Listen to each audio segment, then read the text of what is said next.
Yung kagandahan na may sariling motor mga tol, pagka gusto mo mag-relax, hawakan mo lang ang throttle ng motor mo, pumunta ka sa gusto mong puntahan, huwag mong pigilan ang kagustuhan mo tol. Kasi minsan kinakailangan talaga natin mag-relax. Katulad nito, kahit mag-isa lang ako, magre-relax ako. Ganito ko mag-relax.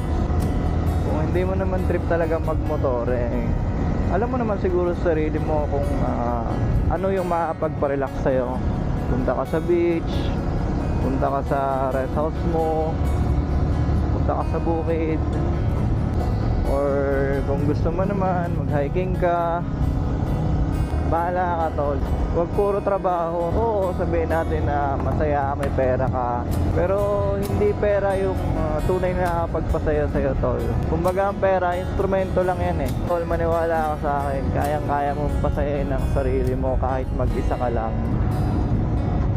Hindi mo kailangan dumepende sa ibang tao, kasi minsan sila pa yung hihila sa'yo para umayaw ka sa mga kagustuhan mo.